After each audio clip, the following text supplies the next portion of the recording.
بسم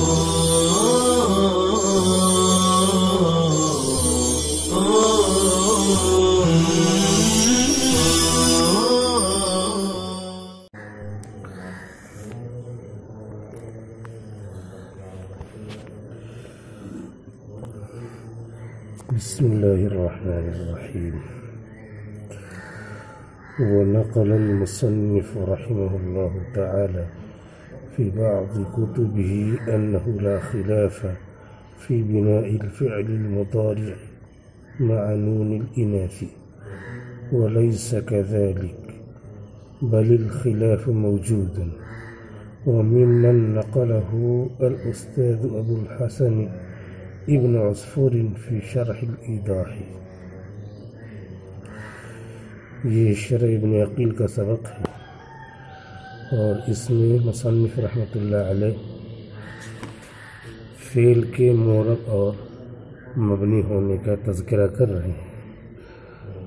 جو دو شعر پیش کیے تھے شروع میں، ان کا خلاصہ اخیر میں بیان کر رہے ہیں کہ فعل امر اور فعل ماضی یہ دونوں مبنی ہوتے ہیں، اور فعل مضارع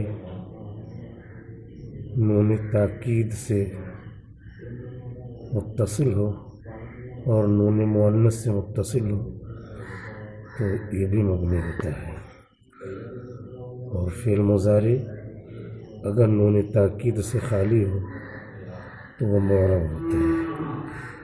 مبنی کی پھر دو قسمیں بتائی تھیں، مبنی متفق علیہ جیسے ماضی، اب مبنی مختلف فی جیسے فعل امر۔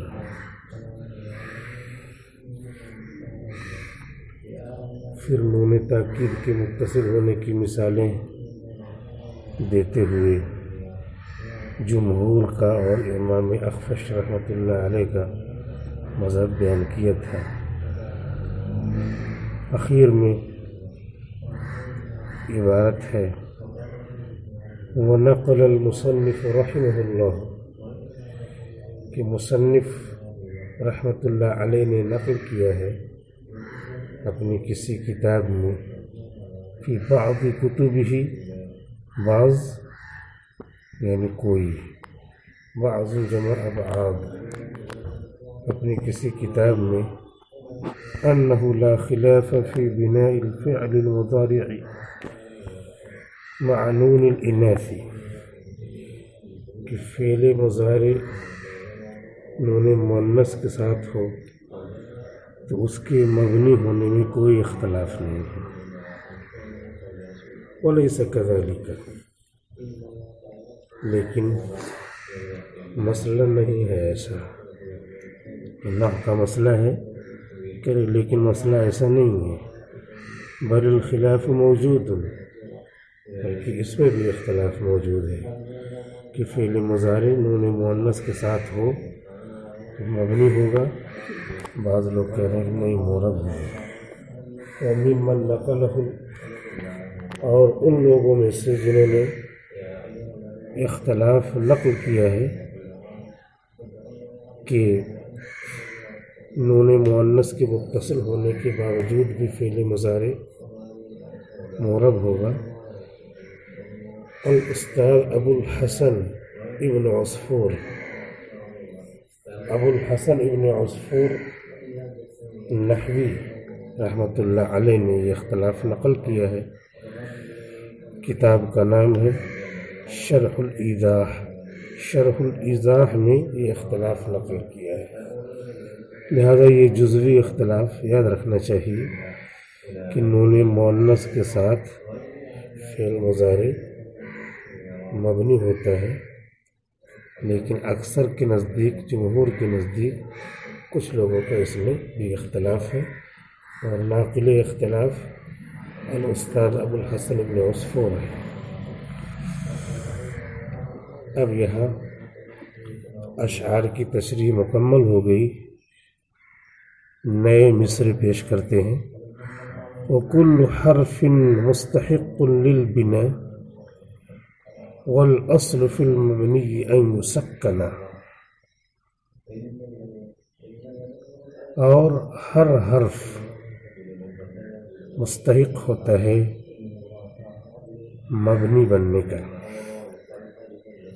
ہر حرف مبنی بننے کا حق رکھتا ہے۔ والاصل فی المبنی ان یسکن، اور مبنی میں اصل قاعدہ یہ ہے کہ اس پہ سکون ہو۔ ومنہ ذو فتح وذو کسر وضم کأین امسی حیث والساکن کم، اور اسی مبنی میں سے فتح والا ہے اور کسرے والا ہے اور ضمے والا ہے، جیسے کہ این، امسی، حیث، اور ساکن کی مثال کم ہے۔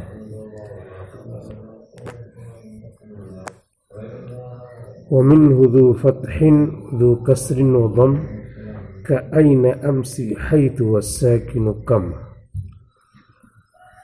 اور اسی مبنی میں سے فتح والا ہے اور کسرے والا اور ضمے والا، جیسے کہ این فتح والا ہے، امسی کسرے والا ہے، اور حیث ضمے والا، اور کم اس پہ ساکن ہے۔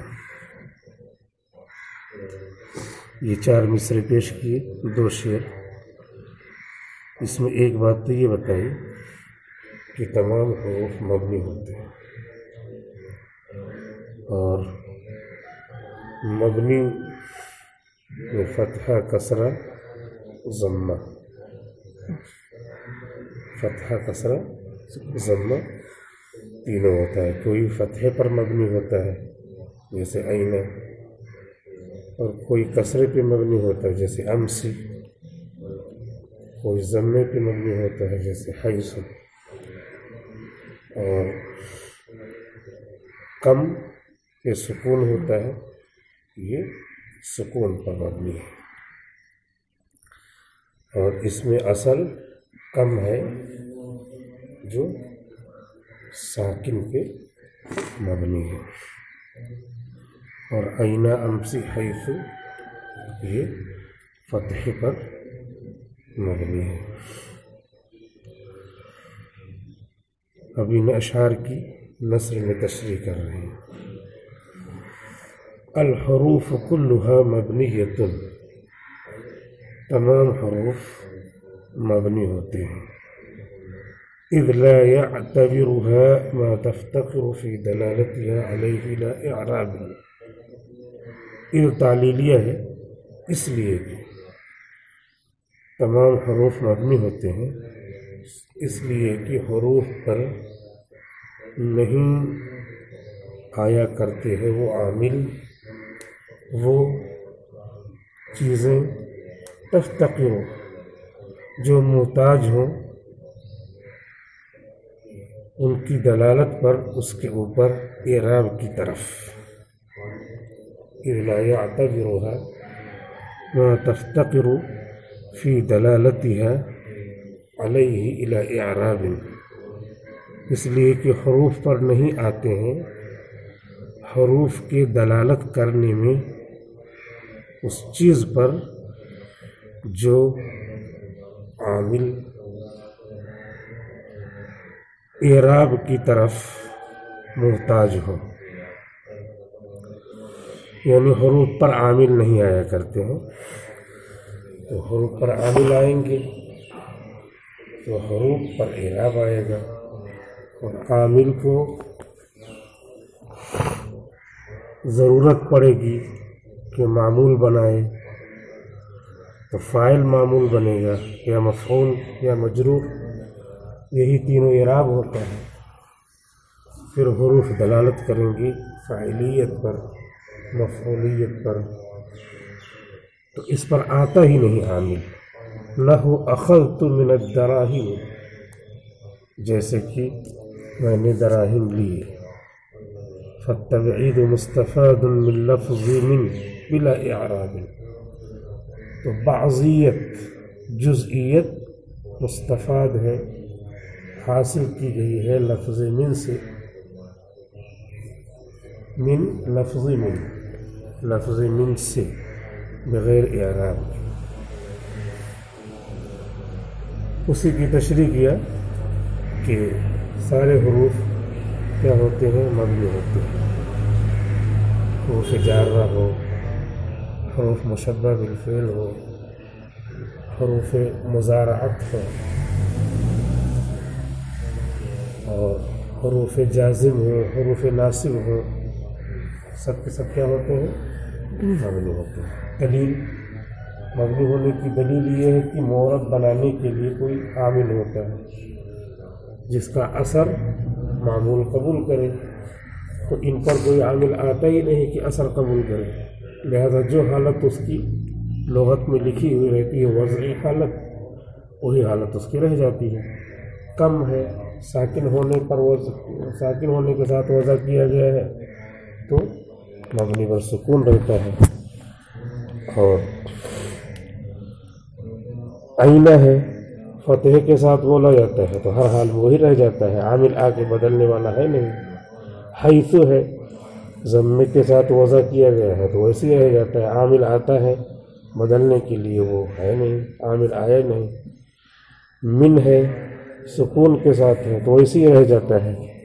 امسی ہے، کسرے کے ساتھ ہے ویسے ہی رہ جاتا ہے، عامل آ کر بدلتا تو بدلنے کی کوئی کیفیت ہوتی نہیں، کم سے کم تو تقدیری طور پہ بدلتا، لیکن یہ بدلتا نہیں، اس پہ کوئی عامل آتا نہیں ہے۔ والأصل في البناء ان يكون على السکون، مبنی ہونے میں اصل یہ ہے کہ سکون پر مبنی ہو۔